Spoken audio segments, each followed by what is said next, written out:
Jat she Kiersten Begay Nisha, Hush Anzo Hedishle, Twitter Bushishkin, Twa Hana Deshe, Baby Tony Deshnale. After egg or dinner at Sanishle. Hi, my name is Kiersten Begay. I am Yakabreed Strong Island Lion Clan, born for the Saltwater Clan. My maternal grandfather is near the Water Clan, and my paternal grandfather is the Deer Spoon Clan. In this way, I am a Navajo woman. As early as I can remember, my parents taught me how to enunciate and memorize my clans. When I'd ask them why, they'd tell me it's important to know who I am, and also so that when I introduce myself to people from my nation or to my ancestors before I pray, they could identify whether or not we were related. As I grew older, I learned that the traditional clan system, or what we call Keh, tells us how we're related to everything in the universe. It's actually a beautiful philosophy, feeling, and sense of duty to maintain harmony in all our relations. So, when I'm on the Navajo Nation, that's how I introduce myself. But as I move further away from my homelands, my identity changes based on my environment. I'd say that about 100 miles outside the Navajo Nation, I am considered Navajo. Any further than that, I am considered Native American. However, those terms are misleading because the term Navajo derives from the Spanish meaning of Apache, and the term Native American implies that I am native to America, when in fact, I am, and my ancestors are, indigenous to these lands. Since indigenous identity is very complex, let's just use our legal term, which is American Indians. You see, in today's society, it's very common for our identities, our histories, and existence to be misconstrued, and because of this, there is one population that is on the brink of being silenced forever: American Indians. After years of fighting for a voice in society, indigenous people continue to be overgeneralized by cultural assumptions and stereotypes. These misconceptions can first be drawn to the lack of awareness and education on indigenous people. For example, in second grade, before my family moved back to the Navajo Nation, my teacher assumed that since I'm American Indian, I must have lived in a teepee. And to this day, I have never stepped foot in one. Yet, there's this need to group all indigenous people together, but really, we're not the same. In fact, there are over 570 federally recognized tribes with their own languages, their own traditions, and their own clans if their nations ever adopted that cultural practice. Based off the elementary curriculum I grew up with, and I'm sure for many others, younger generations only learn about the pro-American stories about Thanksgiving or Disney's version of Pocahontas without learning the tragic truths behind them. These are times in which indigenous people are viewed as savage-like, incompetent, uncivilized, and stoic. Sadly, these dehumanizing and harmful images are carried into the modern-day perception of American Indians. Looking back at middle school and high school, how much were you taught about indigenous people? I might have read about a page on the Trail of Tears and the Manifest Destiny, times in which American settlers justified forced removal like the Trail of Tears as a God-given right. What those small paragraphs don't tell us is that Indian nations across the country face their own forced removal, including my own ancestors. Well, what exactly happened to those families after they relocated to Indian reservations? Did the textbooks mention assimilation tactics like Indian boarding schools? From 1869 to the 1960s, Indian children were taken from their homes and faced physical punishment if they ever spoke their language or practiced their culture. 60 years later, we still feel the effects of historical trauma passed down from generations. What breaks my heart is that Indian nations are rapidly losing their languages, their cultures, and identities as an effect. But thankfully, there are language revitalization programs in place today trying to reverse these injustices. Despite these distorted and omitted histories, I imagine a day when our youth are taught about indigenous people in present-day context. A wide misconception is that American Indians are perceived as an ethnic group with benefits, rather than individual political entities. What distinguishes the two is that Indian nations hold a government-to-government relationship with the United States. Through early treaties with individual tribes, Indian nations hold the inherent right to self-govern, and this is known as tribal sovereignty. Yet, according to our treaties, this is how it's supposed to be. Even though they're held to the supreme law of the land, over 500 treaties have been broken.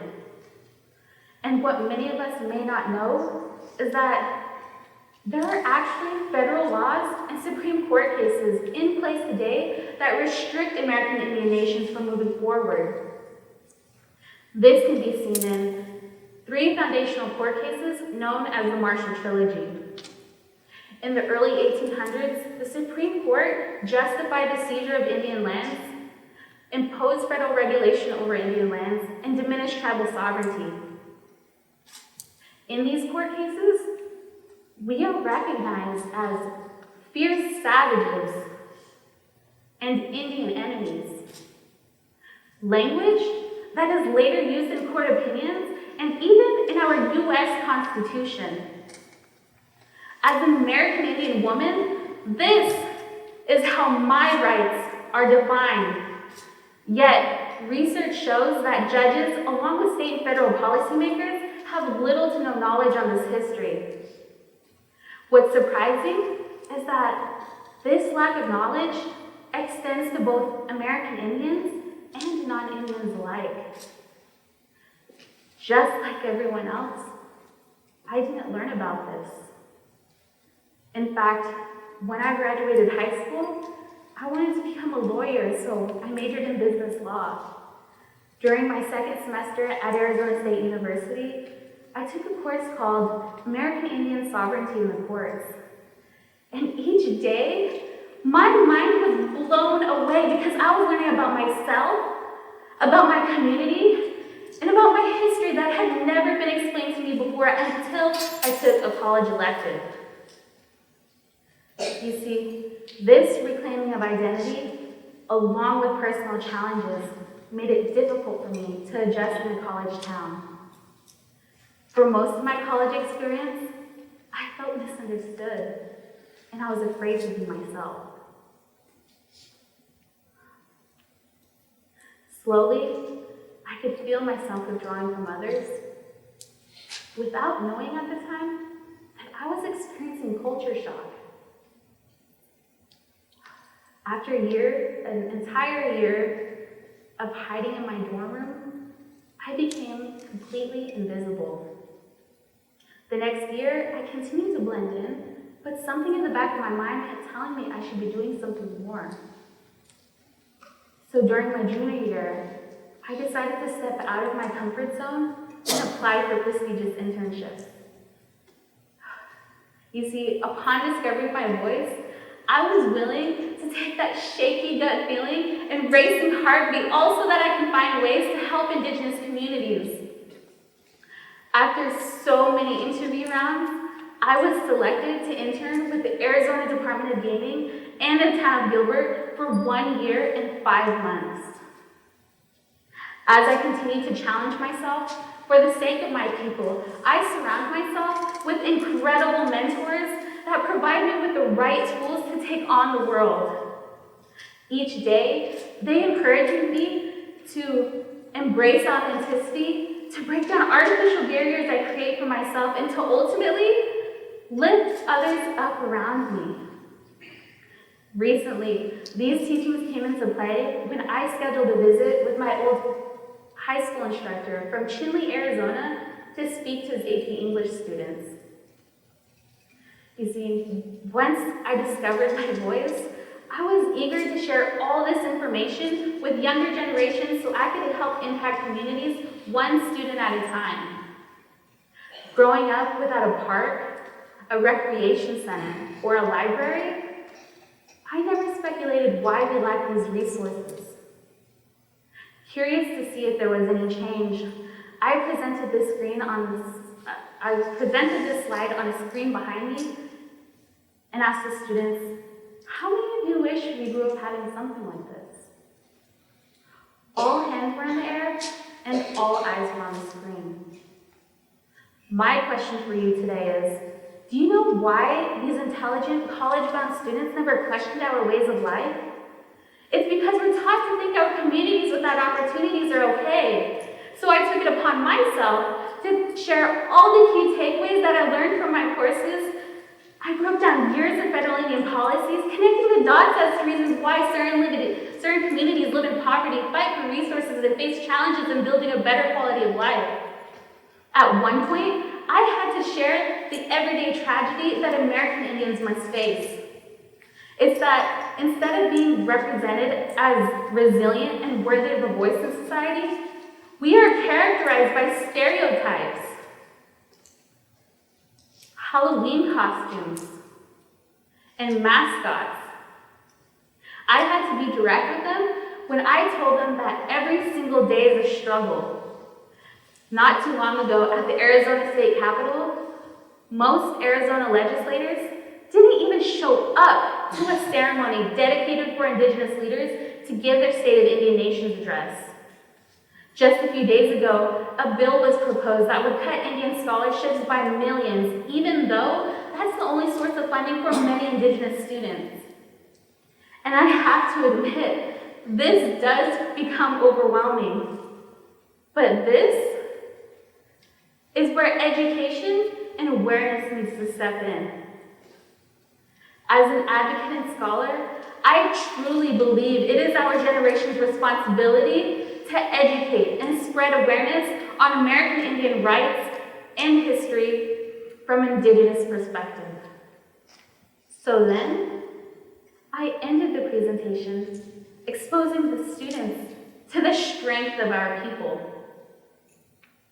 who fight for what was promised to them, who fight for basic human rights, and who are now fighting for the safety of Indigenous women. Within the media, we have already made great strides in sharing our experiences with the world. In Congress, Indigenous women are making a presence at the national level. In academics, students are pursuing their PhDs also they can research from an Indigenous perspective. I can tell you that this is strength. This is resiliency and the correct narrative on American Indian voices. Last year around this time, I never would imagine myself on this stage. With confidence in myself and a purpose, I stand before you today as a Diné Assan, or Navajo woman. Together, we can ensure that American Indians are not erased from history. Today, I welcome you to take part in this movement by 1, learning about American Indian people from Indigenous scholars. 2, educate yourself on the tribal nations in your area by at least knowing their names. And 3, if you're curious about our tribal affiliation, just ask which nation we're from. And 4, open opportunities if you have the capacity through internships and mentorships. Mentoring American Indian students can be minutes a week, and internships have the potential to change a nation. It is going to take every single one of us to ensure that American Indians are not a silenced population. I am counting on you to use your voice to help my people retain ours. And together, we can achieve. Thank you.